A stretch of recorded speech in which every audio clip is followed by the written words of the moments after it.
Hey guys, welcome back to Critical Flick. Today I'm reviewing Men in Black International. So Men in Black International is the fourth film in the Men in Black franchise. It stars Chris Hemsworth, Tessa Thompson, Liam Neeson, and Kumail Nanjiani. So growing up, I was always a really big fan of the first film. I like all three of them in general, the original three, but you could tell that it started to peter off a little bit. I really enjoyed the third one, but it felt like it had run its course. So when I heard that they were making a fourth film in the franchise, I was a little skeptical. And I have to say, while I didn't really hate this movie, I don't think it's terrible. I don't think it's the worst thing in the world.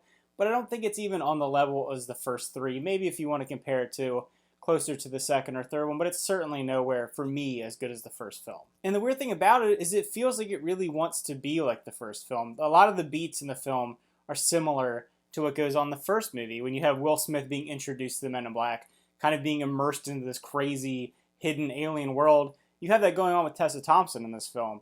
And I thought she gave a pretty good performance. I thought Chris Hemsworth gave a good performance. He's always been pretty good in comedic roles. I never thought him coming onto the scene as Thor that I would really like him as a comedic actor. But I like him. I think he has good comedic timing. I think those two had really good chemistry in the film. I thought Liam Neeson was solid as always. And Kumail Nanjiani, I always find him so hilarious. I really loved him in Silicon Valley, The Big Sick. Everything that I see him in, I really think he has great comedic timing. And he really adds something in his role in this film.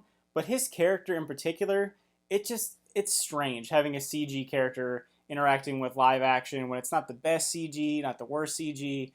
I liked what he added to the film, but at the same time, it kind of took away from it, if that makes any sense. The story itself is really generic, and I have to say, for a movie that is coming out almost 7 years after the last film, it feels strange to come back with this almost soft reboot of the first film, but not being a reboot. It kind of is still in the same universe. You do see some callbacks to the first Agents.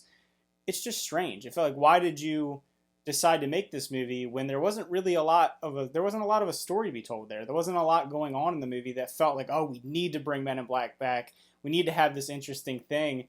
There just wasn't enough there, and I think it's kind of strange that they even made that decision. I think if you're a fan of the first three Men in Black movies and you kind of like the first one and you like the way it goes and you just want to see more of that, I think you would enjoy this movie. It does have some really funny moments in it. They weren't as laugh out loud as the first few films, because I think the first few films, Will Smith was a force during those movies, and I think that really his performance in those films is what makes them so special. And him not being in this, you can tell he's not in it. It feels like they're trying to emulate what happened in the first few films with very similar gags, and I don't know, it just felt unnecessary. It wasn't terrible, still enjoyable, because I like seeing, this universe back and seeing a new Men in Black film. But at the end of the day, like I said, it just felt slightly unnecessary. And it felt strange that they even made it. Now, it seems to be a trend in Hollywood. We're seeing these movies that take these huge, long hiatuses and then they bring the franchise back. And if you're going to do that, you really need to have a reason. You need to have a story to be told. And I feel like a lot of times they're just doing it because it's an old franchise. Like, hey, let's recycle this. Let's bring it back in, see if it sticks, and we can get some more movies out of it.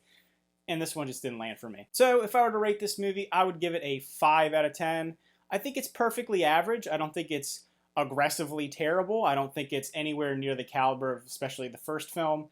It just felt unnecessary. Had some decent laughs, decent enough to go see, especially check it out maybe if you can rent it or you see it on TV sometime. I'm sure it'll end up on Netflix or something like that. It'd be worth checking out for that. But other than that, yeah, just kind of a okay film that felt like it didn't need to be made. Alright guys, thanks for watching. Remember to like and subscribe, and let me know, how did you feel about Men in Black International? Maybe you really loved it. How does it rank in the 4 films for you? Do you think it was necessary? Do you feel like it was kind of a cash grab like I did? Put the comments down below, and see you guys next time.